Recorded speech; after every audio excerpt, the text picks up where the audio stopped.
खौफ है दुआ भाभी को गजल का, इसलिए वो उसके पीछे पड़ी रहती हैं। उन्हें लगता है गजल के इस घर में आ जाने से उनकी अहमियत कम हो जाएगी, जबकि सच्चाई है उनकी अहमियत कम नहीं, खत्म हो चुकी है। बोल चुके।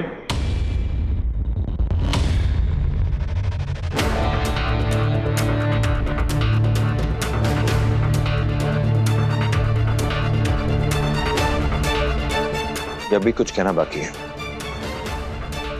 क्या हो गया इरफान? दुआ तो तुम्हारी सीक्रेट लॉकर हुआ करती थी ना, तुम्हारी हमदर्द, हमराज, तुम्हारी बेस्ट फ्रेंड। तुम्हारा नजरिया दुआ की तरफ बदल कैसे गया? क्या वाकई वो बुरी है कि तुम जहरीले बन चुके हो? ऐसा क्या हो गया रोहन कि तुम्हारी जुबान से मिठास ही खत्म हो गई? काश आपको दुआ भाभी की कड़वाहट नजर आती। उनकी इतनी गलतियों के बावजूद आप यहाँ पे उनकी साइड लेने के लिए आ गए। ये तो हमारे साथ नाइंसाफी हुई ना। तुम्हारे साथ नाइंसाफी की है मैंने। अगर मैं दुआ का साथ देता तो आज मैं मुमताज को इस घर से नहीं निकालता। मुम्मू ने मेरी अम्मी की बेइज्जती की और उसमें इतनी हिम्मत कहां से आई? दुआ भाभी की वजह से। आपने दुआ भाभी की गलतियों पे पर्दा डालने के लिए मुमताज को घर से निकाला है। हम पे कोई एहसान नहीं किया आपने। हाँ, कोई एहसान नहीं किया है रोहन। मैं बस इतना ही कह रहा हूँ कि दुआ के खिलाफ इतना गलत मत बोलो। उनकी तरफदारी करना बंद कीजिए। जमीर मर गया है क्या आपका? रोहन, अपनी जबान पे लगाम दो। सच्चाई सुनने की आदत डाल लीजिए। कौन सी सच्चाई? किस सच्चाई की बात कर रहे हो तुम? चिल्लाइए मत वरना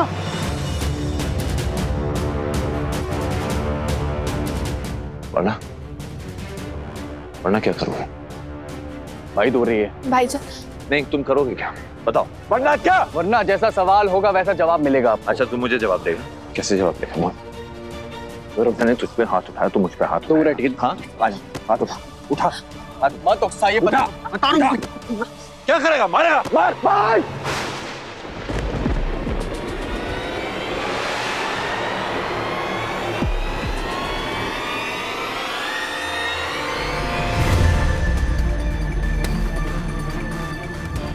क्या कर रहे हो? पागल हो गए क्या? बड़े भाई पे हाथ उठाओगे? इतनी हिम्मत हो गई तुम्हारी? बदतमीज! अब्बू, भाईजान की कोई गलती नहीं है। हैदर भाई ने लड़ाई शुरू की। हैदर भाई बोलिए आप। भाई कहने का दर्जा तुम खो चुकी हो।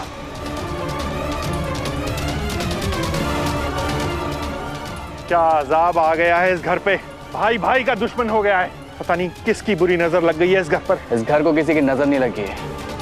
दुआ नाम की बद्दुआ लग गई है। रोहन! हैदर!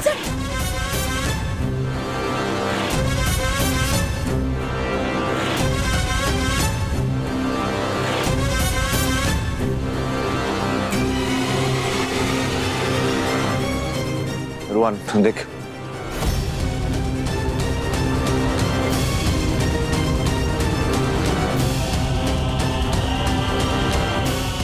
देख मेरी बात सुना। अब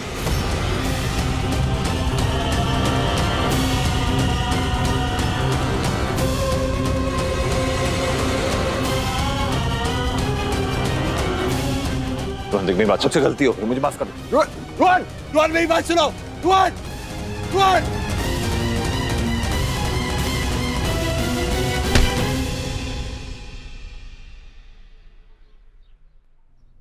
मुम्मू को फोन तो अभी भी ऑफ है।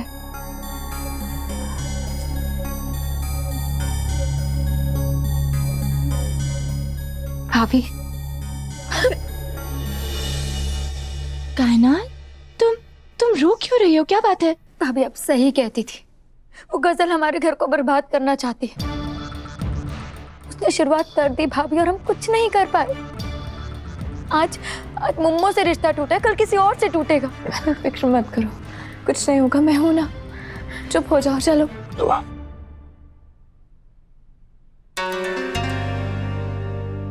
हैदर,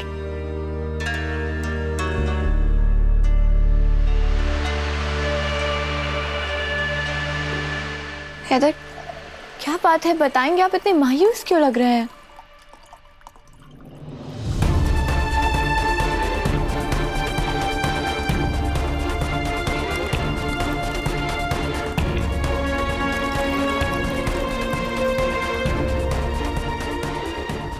ये चोट कैसे आई? कायनात, जल्दी जाके फर्स्ट एड बॉक्स लेके आओ, जाओ। जी भाभी। ये क्या हुआ आपको? मैं ठीक हूँ। मुझे कुछ पर ये चोट कैसे आई आपको? हुआ क्या है? लीजिए भाभी, हाथ दीजिए।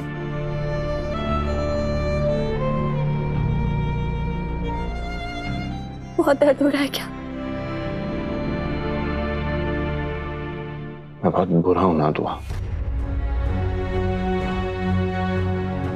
मैं बहुत बुरा हूं। ये कैसी बातें कर रहे हैं आप? कुछ भी बोल रहे हैं आप।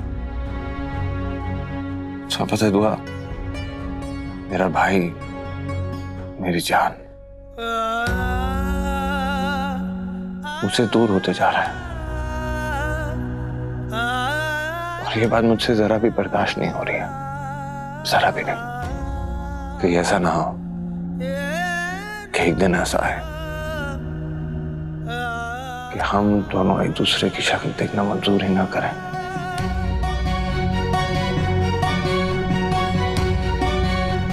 ये कैसी बातें कर रहे हैं आप?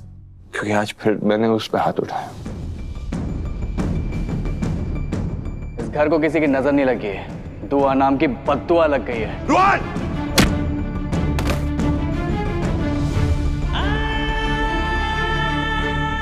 हैदर, आप ऐसे परेशान मत होइए,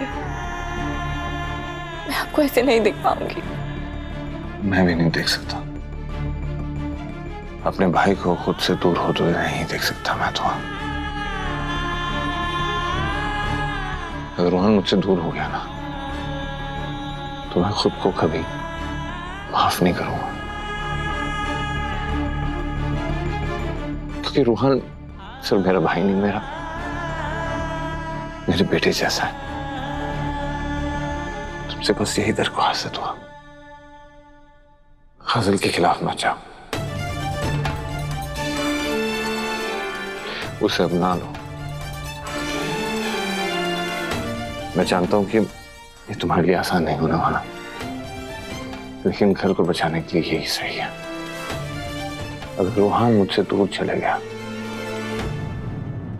तो मैं तो जीते जी मर जाऊंगा।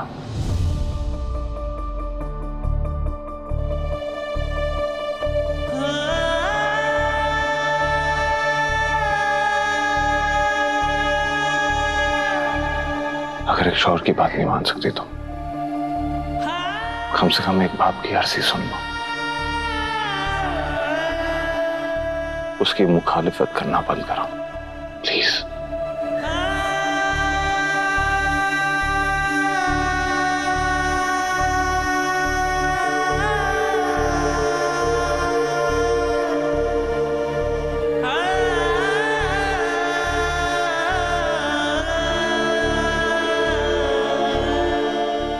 परेशान मत होइए हैदर, अब मैं सब ठीक कर दूंगी। हैदर, आपको मुझ पे भरोसा है? इतना भरोसा है जितना भरोसा एक अंधे को अपनी लाठी पर होता है। कायनात, तुम्हें मुझ पे भरोसा है? सिर्फ आप पर ही तो भरोसा है भाभी। तो बस मेरा यकीन कीजिए और मेरा इंतजार कीजिए।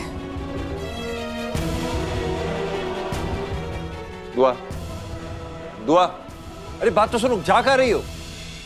बस मत जिद कर गजल, छोड़ मुझे। नहीं हो रहा मुझसे बेटा। आराम आराम से, धीरे धीरे चलिए। हाँ, या अल्लाह, क्यों जिद कर रही हो? हाथ छोड़ मुझे, अब बैठने दे। आप मेरी अम्मी है ना, ऐसे हार नहीं मानने दूंगी आपको। चलिए, आप मेरे लिए थोड़ी कोशिश तो कीजिए। शुरू से इंसान की यही कहानी है, बस जिंदगी की रफ्तार में किरदार बदल जाते हैं। पहले माँ बच्चों को चलना सिखाती है और फिर बच्चे माँ को मदद करते हैं। चल।